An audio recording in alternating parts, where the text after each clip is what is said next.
News Central now at this hour begins in West Africa, where Nigeria's former Minister of Aviation, Hadi Sirika, has been detained by the Anti-Graft Commission in connection with a money laundering investigation for 8 billion naira. At approximately 1 p.m. on Tuesday, the former Minister of Aviation, who was indicted, made his appearance at the Federal Capital Territory Command of the Economic and Financial Crimes Commission. According to reports, Sirika is currently having a meeting with EFCC investigators to respond to inquiries on purportedly fraudulent contracts that he granted to a business called Engirios Nigeria Limited, which is owned by his younger sibling, Abubakar Sirika. Sirika had earlier discredited claims that the government spent $600,000 on the design of the logo after the carrier was unveiled at the Farnborough Air Show in London in July. Now, staying with the aviation sector, the Nigerian Safety Investigation Bureau says it has begun an investigation into why a Dana airline aircraft skidded off the runway shortly after landing at the Murtala Mohammed Airport, Lagos, on Tuesday. The Director, Public Affairs, NSIB, Mrs. Wunmi Oladeji, said the agency will be relying on the reports of its investigators who are on site of the incident to give the next update. The Dana Air aircraft with registration number 5NBKI, which was flying from Abuja, skidded off the Lagos Airport runway, but all 83 passengers and crew on board disembarked unhurt. The incident happened around 10:15 a.m. with emergency responders, including the airport's aerodrome rescue and firefighting services, mobilized to the scene to salvage the situation. Now let's head to politics, where a former governor of Nigeria's Imo State, Emeka Ihedioha, has resigned his membership of the People's Democratic Party, PDP.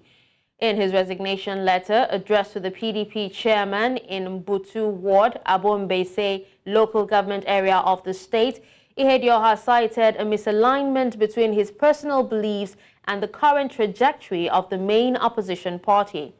The former governor expressed his dedication to the advancement of democracy and good governance in the country despite his decision to step away from the PDP.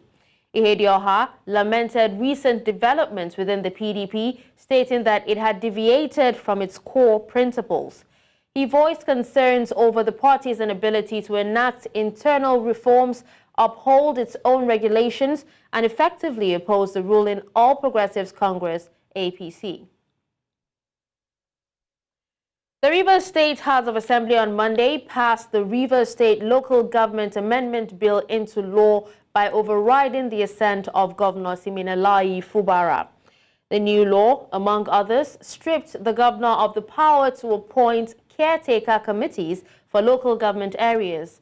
It also makes it mandatory for the Rivers State Independent Electoral Commission to conduct elections before the expiration of the tenure of local government chairmen. The new law also provides that if local government elections cannot hold for any reason, the tenure of the sitting chairman will be extended by no longer than 6 months. This is the 6th time the House will be overriding the governor to enact laws. Still talking politics, a former speaker of the Ondo State House of Assembly, Bamidele Oloyelogun, says the All Progressives Congress may lose the November 16 governorship election if Saturday's primary is not cancelled. Oloyelogun was the Speaker of the Ondo State House of Assembly from 2017 to 2023 and represented Ifedore State constituency from 2011 to 2023. Governor Lucky Aiyedatiwa emerged as the candidate of APC for the November 16 governorship election, having scored 48,569 votes in the poll to defeat other 15 aspirants. Usman Ododo, the chairman of the governorship primary election committee and governor of Kogi State, declared Aiyedatiwa as the winner of the primary on Monday. The former speaker, however, described the conduct of the primary as sham and fraud against the party and its members in the state. He warned that if the April 20th primary was not nullified by the APC leadership, the party will lose the November 16th governorship election in the state. Now, to discuss this, we're joined by a lawyer and political analyst, Taiwo Ojumu. Hello, Taiwo. Thank you so much for joining me at this time. Yeah, thank you for having me. All right, so what specific irregularities or issues were highlighted by former Speaker Bamidele Oloye-Logun regarding the conduct of the APC governorship primary in Ondo State? All right, thank you. I think the former speaker did allege that in some words, election did not hold at all, and that in his words now, he said that he feels that the figures were just concocted, that the election never held in the first place, that there was no primaries as far as it was concerned. So yes, the allegations he made are as to the fact that no elections held, and that it was merely that the figures we saw were merely concocted. All right, but then how will the alleged irregularities and the fraud that he spoke about in the primary impact the credibility and legitimacy of Governor Lucky Aiyedatiwa as the APC candidate for the November 16 governorship election? Because he already said that, you know, if it is not cancelled, that the APC might actually lose the election. Yes, thank you. I think first and foremost, the first thing is that we look at the fact that the allegations are merely allegations. I mean, as of now, they are still in the realm of allegations. And so it is not until the body, the committee or the appeal committee of the APC, who is led by the former Governor Bauchi, sit and then consider the petitions and the allegations, look at the facts of the allegations. It is when the party makes a decision that we can now tell what moves. I mean, we can now tell the way forward. But the thing is, like you rightly said, it might portend, I mean, it might have far-reaching effects on the credibility of the governor who has just emerged. But by way of a personal opinion, I'm of the firm opinion that I've said this here on several occasions that it's always very difficult to win an incumbent governor who is also an interested party, who is also contesting. So yes, we'll see. I mean, the coming days will reveal whether the allegations are statements of facts or not. All right, now from what we know, there have been accusations by Oloye-Logun, and there have also been allegations from other people, and petitions have also been filed. What actions, if any, has the APC leadership taken or announced in response to the concerns raised by Oloye-Logun and others regarding the conduct of the primary? Thank you. I think as of today, no major announcement or decision has been taken by the APC national body. However, I understand that, like I said earlier, the former governor of Bauchi, Mr. Abubakar, who is the chairman of the APC appeal committee, has received, according to him, he has received 3 petitions from 3 of the major contestants. That is Wale Akintenriwa, Udimayo, and Mr. Edema. And that he has assured that that this committee will consider the facts and the allegation, and then will make proper. We'll read their reports and recommend and make proper recommendations accordingly to the national headquarters. So that is all for now. That it is national. It's at national level that decision will be reached as to the veracity or otherwise of the allegations made. Okay. Now, Taiwo, just before we let you go, let's have your final words in the context of Nigeria's political landscape. How significant are the potential consequences of a contentious or disputed primary outcome for the APC's chances in the November 16 governorship election in Ondo State? Thank you. Like I said earlier, it will have far-reaching effects. There's no doubt about that. Just last year, you and I were here when we saw what happened during the build-up days to the presidential election. I'm particularly talking about the PDP now. You know, the G5 governors led by former governor of Rivers State, Nyesom Wike. We saw the drama that ensued between their faction and that of Atiku. And things like that happened because of a similar scenario like this. So it is always better during primary election that that there's fairness, that parties, all the aspirants are seen. I feel that that that there was justice and fairness. Otherwise, the worst crisis or the most dangerous crisis that can rock any political party are internal crisis. And so, if the APC does not look into this as soon as practicable, it might portend serious dangers for the party moving forward. Like I said, it might have far-reaching effects, especially in a state where there's a vibrant opposition in the PDP. So yes, it could have very, very, very far-reaching effects if it's not looked into as soon as possible. All right, well, thank you so much, Taiwo, for speaking on this. All right, thank you for having me once again. Thank you. Now we move to security matters, where African leaders have been tasked to form a common front in combating the root causes of terrorism on the continent. This was during a high-level African counter-terrorism summit holding in Abuja, where leaders present say terrorism impedes development and the growth of democracy. Amadin Uyi reports. Terrorism has become a menace for countries in sub-Saharan Africa, with terrorism and violent extremism being responsible for the displacement of over 6.3 million persons across the Sahel region. Many say terrorism is having its toll on the continent.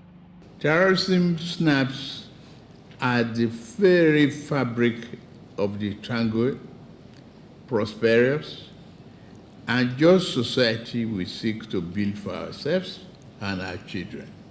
That our continent is facing a multifaceted threat, terrorism, that we have been tirelessly combating for a number of years now, does not just threaten the institutions of our countries, not only our political regimes or our populations, it also threatens the very essence of our states.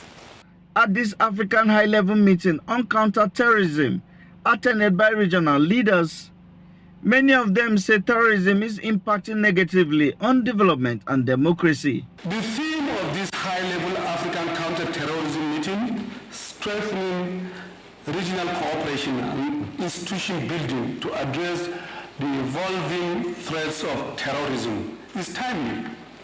It reflects the urgent need to confront the impacts of terrorism that continue to disrupt our lives. Terrorism is a threat to international peace and security, particularly in Africa, where its impact is most felt. Daesh, Al-Qaeda, and their affiliates have made some significant gains in the Sahel and are moving southward to the Gulf of Guinea. Terror cannot coexist in the same space as democracy and good governance. Just as darkness and light cannot endure in the same room at the same time. They call on leaders to unite to tackle the scourge of terrorism. We must pay attention to our women and girls who bear the greatest impact of insecurity, often the victims of terrorism, who deserve our solidarity and who have a right to remedy and reparations. While terrorism troubles us greatly at the moment, we do well by remembering terrorism is not of Africa. We must tell this imported evil that wants to bend and break us, that it shall not succeed. Leaders here agree that a sure way to combating terrorism is addressing the root causes of the scourge. In Abuja for News Central, I am Amadin Uyi. Thank you, Amadin, for that report. Now, earlier, a security analyst in Kotaria, Ipalibo, spoke to us on this development. Nigeria is perceived to be the giant of Africa. So when you talk about a regional counterterrorism center in Africa, Nigeria is expected to play a key role. The big question is, do we have the capability to galvanize and coordinate other African nations into forming a regional counterterrorism center? The painful reality is that we do not have such capabilities. If we do, the ECOWAS under our leadership would have been a perfect organization. African countries that are plagued with the menace of terrorism have suffered series of setbacks. You can imagine there are several. The diversion of foreign direct investments, it's there, and it's affecting the economy of the affected nations. Then the reallocation of resources that ordinarily would have been used to stimulate economic growth, which is now being diverted into fighting terrorism and rebuilding of critical infrastructures that might have been damaged as a result of terror attack.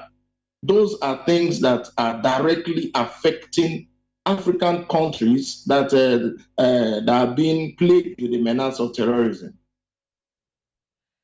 Still on security matters, Nigeria's former President Goodluck Jonathan has tasked members of the National Assembly to consider the integration of a National Border Guard and a National Coast Guard into the proposal bill for the establishment of state police. The former president made this known during a national dialogue on state policing, saying that the current security architecture at the nation's borders are inadequate to tackle peculiar security challenges being witnessed. Idong Joseph reports. In recent years, the clamor for the establishment of state police has drawn diverse arguments, with some for and others against the proposal. While the escalating insecurity situation in the country calls for urgent action, Nigeria's House of Representatives, after passing the bill for the second reading, has convened a national dialogue to get recommendations and inputs from stakeholders to finding lasting solutions. Let me state categorically that the House and indeed the National Assembly does not have a fixed position on this matter. Our role is to facilitate a dialogue and generate consensus. When I set up the 2014 National Dialogue, within that period, we have a lot of challenges in the country. People were agitating so many areas. But when we set up that dialogue, one thing that the whole almost 500 delegates agreed without much ado was the issue of state police. Nigeria's former president, Goodluck Jonathan, and the former head of state, Abdulsalami Abubakar, while sharing their experiences, urged the consideration of inputs from traditional rulers and the consideration of border guards and coastal guards into the bill. If a stranger enters a village within hours, the village head knows about that stranger, and through their means of communication, the emir is aware. The National Assembly, while you are debating or conducting a public hearing on the state police, these issues of National Border Force must be considered. On the issue of state police, it is the submission of the leadership of the Nigerian police force that Nigeria is yet to mature and ready for the establishment of state-controlled police.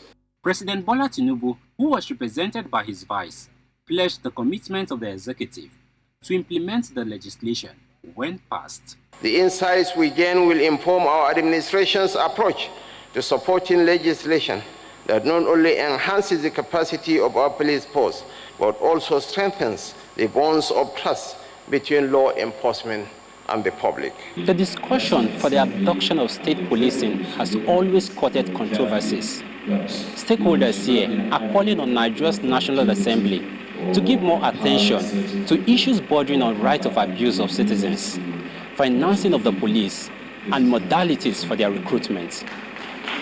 In Abuja for News Central, I am Idong Joseph.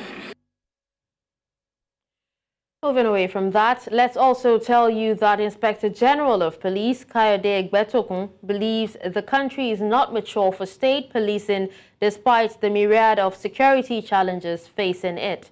He spoke during the National Dialogue on State Police held in Abuja. The IGP argued, among other factors, that there is the potential for abuse of power by the state political leadership. He stated that state governors could use the police forces under their control for political or personal gain and undermine human rights and security.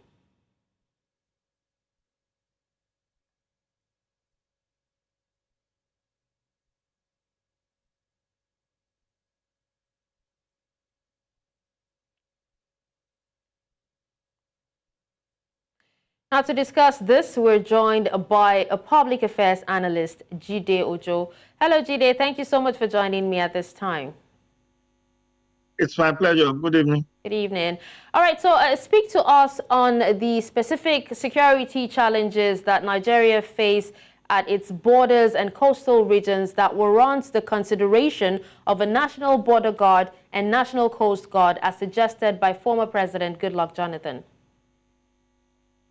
Well, as the former president suggested, if you follow through the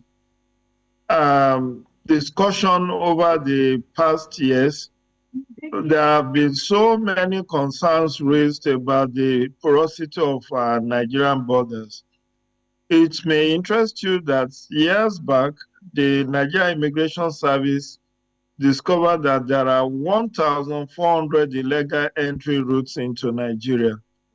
And that is just land borders that are unpoliced, no surveillance of any sort. Nigerian immigration discovered 1,400 of such. Now, when you look at the marine domain of Nigeria, there isn't even any border post, which makes it for people to import or smuggle in arms and ammunition.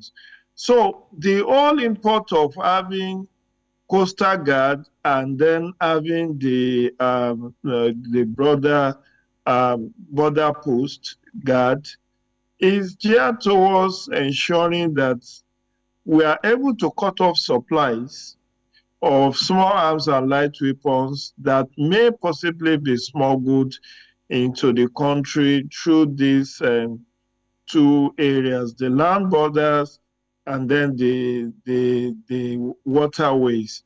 Because over the years, we've just not paid sufficient attention. I recall about 2017, the Nigerian government, federal government under Buhari administration, in one of the Federal Executive Council meeting that was chaired by former Vice President Yemi Osinbajo, they devoted about 53 billion to what they call e-border, electronic border surveillance. But till today, I've not heard much about whether that has been successfully completed or not. So, and if we allow our borders to remain porous, definitely small arms and light weapons will be finding its way, finding their ways into the country, and then there will be trafficking of human persons, drugs, and all narcotics in and out of the country. So it is for that reason, I think former President Goodluck Jonathan is suggesting that we should have the border guard and then the coastal guard. All right. So, but do you think that integrating both into, the state police or into the proposal for state police will impact the overall security altogether? That I don't think will work, because it's not the state that controls the border. For instance, Sokoto, Katsina cannot give you visa to enter Nigeria. Sokoto, even Ogun State, that is adjacent to it, to Benin Republic, cannot issue, travel documents to citizens of another country. So this does not fall within the community or state policing system that was discussed yesterday. I think the former president was just raising that as an additional issue that has to be considered, even as we reflect on issue of having state police. Because even if you have state police, unless the borders are properly marked, properly surveyed, properly secured, both the land borders and the river waterways, we will just be, it will amount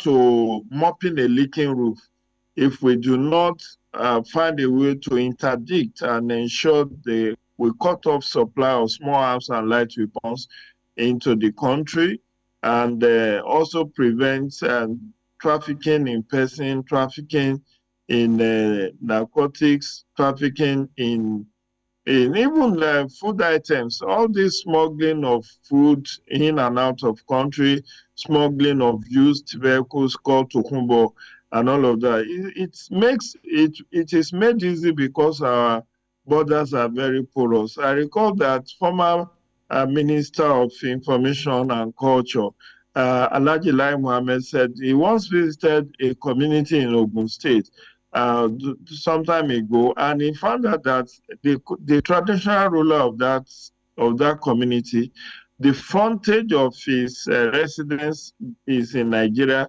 the backyard is in Benin Republic. So what that tells you is the artificial border that we have. People walk across Ilela border to Niger Republic in Sokoto. They just walk across. There are those who farm in Niger Republic but live in Sokoto. So what I'm saying in essence is that this will still have to be done. The project of securing our international boundaries and borders have to be done by the federal government, strictly by the federal government.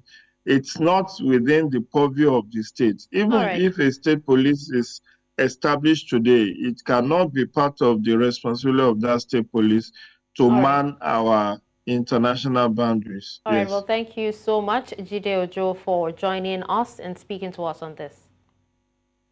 It's my pleasure. Do enjoy the rest of your day. You too.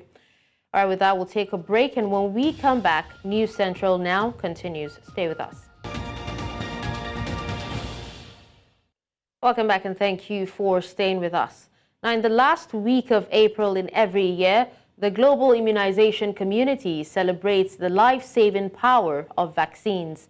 This year's celebration of World Immunization Week marks 50 years of the essential program on immunization. This is a global endeavor to ensure equitable access to life-saving vaccines for every child, regardless of their geographic location and socioeconomic status. Now, UNICEF's Chief of Health in Nigeria spoke exclusively with News Central on the successes of immunization so far and the work that still needs to be done. In August of 2020, Nigeria was officially declared polio-free, an amazing feat made possible through radical and continuous immunization. And on the global level, smallpox was finally eradicated after the disease had devastated humanity for at least 3,000 years. These are some of the many benefits of immunization to humanity. Immunization is one of the greatest achievements that humankind has ever made.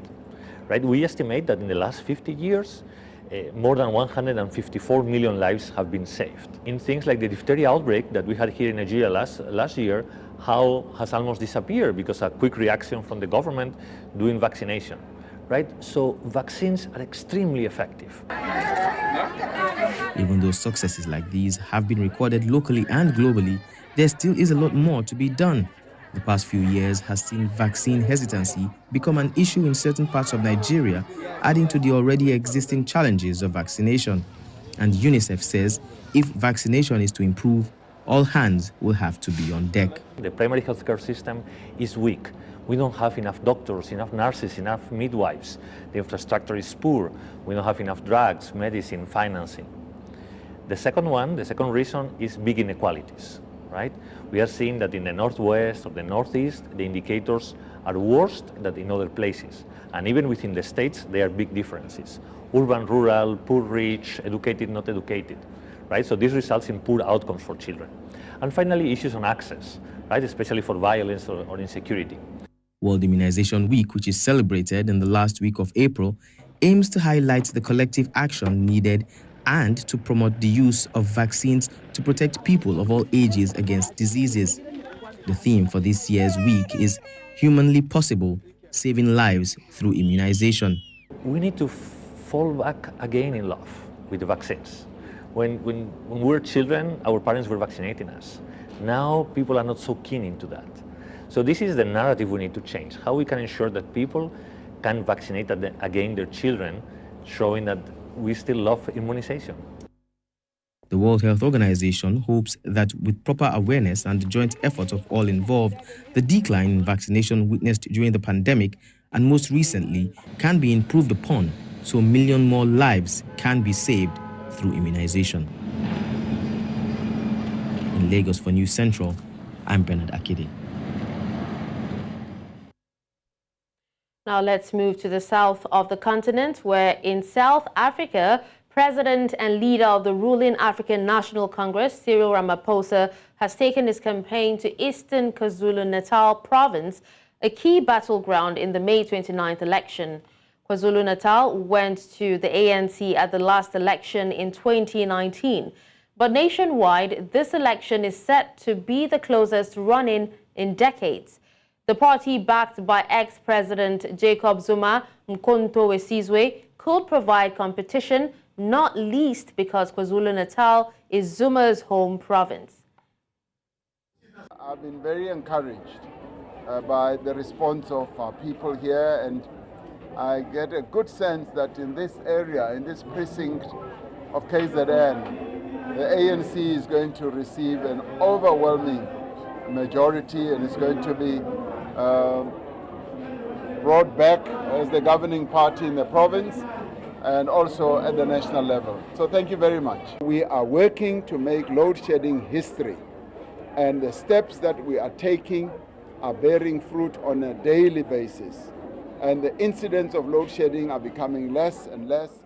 And this is not Staying in South Africa, where Constitutional Court has ordered respondents opposing the barring of former President Jacob Zuma from contesting to file their answering affidavits on or before Thursday.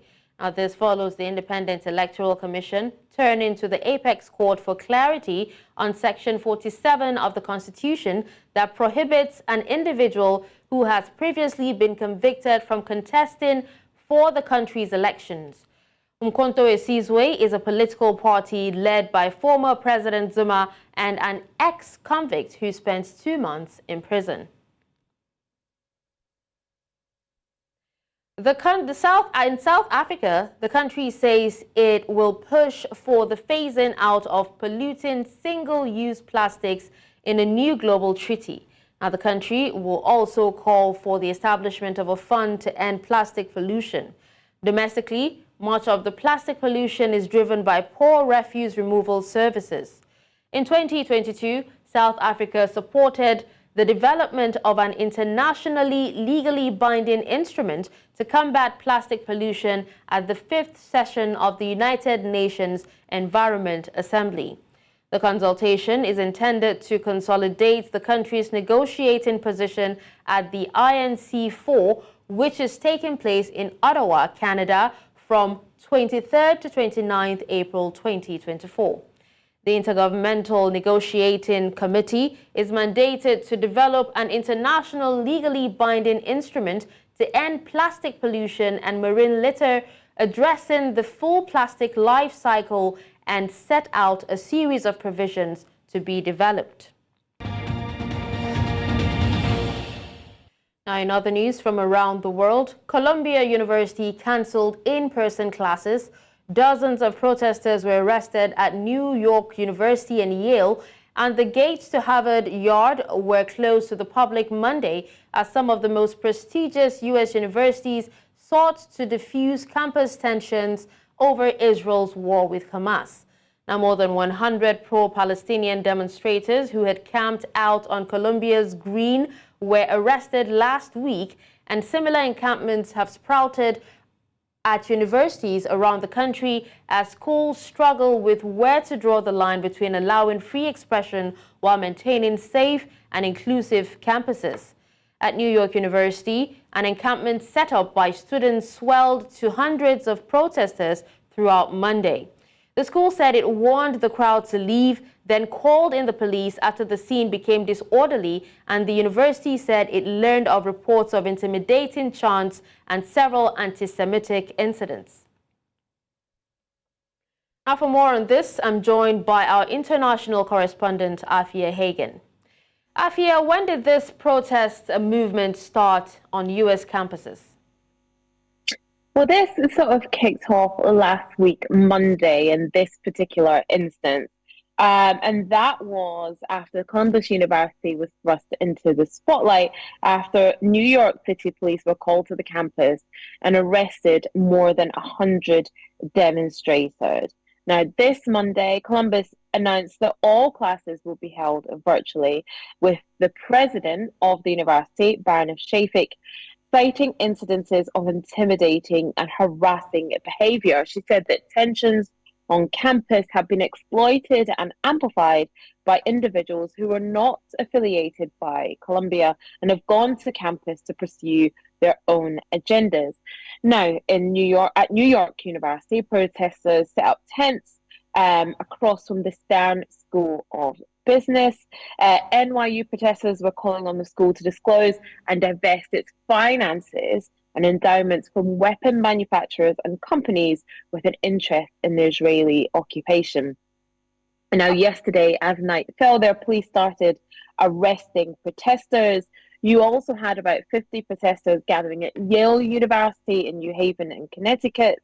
Protests were also held at the University of California at Berkeley, the Massachusetts Institute of Technology known as MIT, the University of Michigan, Emerson College, and Tufts as well. Now, authorities at the New York University said they received reports of intimidating chants and several anti-Semitic incidences. Got lots of videos posted online showing protesters near Columbia expressing support for Hamas and Hamas's attack on Israel as well. All right, Afia, you talked about, more of these protesters gathering and the police arresting some of these protesters. But what has been the reaction to these protests? Well, you're right in saying that police on campuses have been arresting protesters and have been quite harsh, but this has attracted the attention of Democratic representatives, namely Kathy Manning, Jared Moskowitz, Josh Gottheimer, and Dan Goldman. And Congressman Gottheimer said that Columbia would pay the price if it failed to ensure Jewish students felt welcome and safe at the particular university.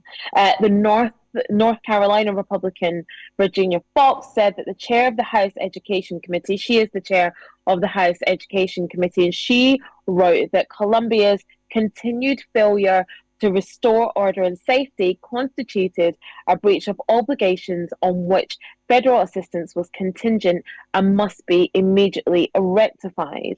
Robert Kraft, who is the owner of the New England Patriots NFL team and a prominent person who went to Columbia as part of the alumnus, he warned that he would stop supporting the university until corrective action was taken. Now, some faculty members at Columbia have actually faulted the way that they've handled the protest, faulted the way the university and the authorities at the university have handled the protest, and for calling in police. Now, they have said that an urgent correction is needed as well. Okay, Afia. Now, but would you say this is a reflection on how the U.S. is divided, over the Israel-Gaza conflict? It's definitely indicative of the strength of feeling, but also the division of feeling, that there is a Jewish side and a Palestinian side, that sometimes those two sides will march against each other. I think there's a kind of incorrect assumption that if you are pro-Palestine, that means that you are pro-Hamas, which is not true. That if you are pro-Jewish, you're pro-Zionist, which is not true either. And it's very imperative that those lines must be drawn. And of course, this is indicative of the strength of feeling. This is a bit of a litmus test I think of how the police will deal with these protests and how they will deal with wider protests. And these are protests that have been taking place across the world, pro-Palestinian, pro-Israel marches. They've been happening right here in London, where I am, in Madrid, in Istanbul, in several cities across Sweden, cities across America as well, not just on university campuses. But this is also indicative of how strongly people feel about this particular issue in America when we're going into an election in November, when we're about 6 months out. This is a very an issue that people and different communities across America feel strongly about, and it's one that will feature in the election. Of course, the way that President Joe Biden handles this, we know that the US obviously is a very strong ally with Israel, but the way he handles this conflict and the associations with Israel will really be playing on his mind. He's been under pressure at home because of the US stance. But yes, this is definitely a litmus test and definitely indicative of how people across the United States feel about this particular issue. Well, thank you so much, Afia Hagen, for updating us on that.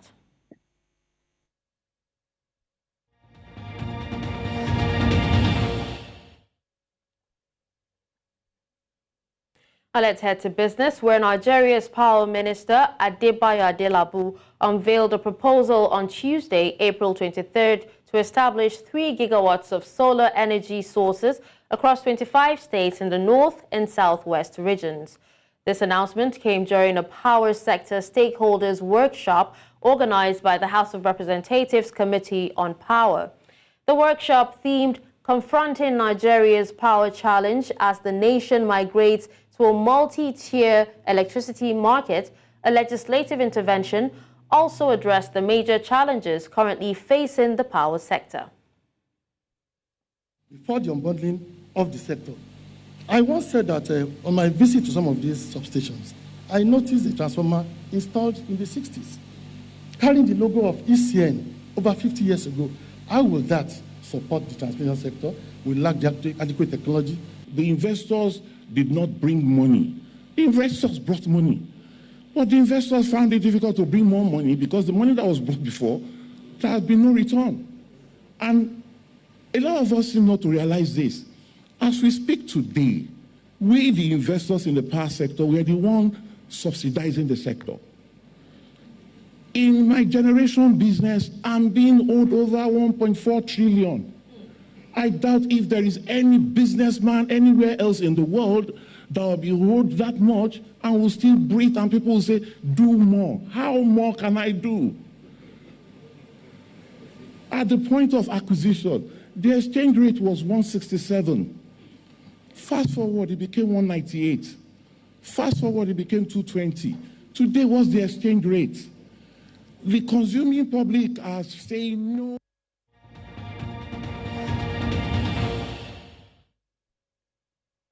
And in the world of sports, the Ghana Football Association has made a significant stride in bolstering the nation's youth football infrastructure with the appointment of Abdul Karim Zito as the head coach of the newly formed national under-19 male team.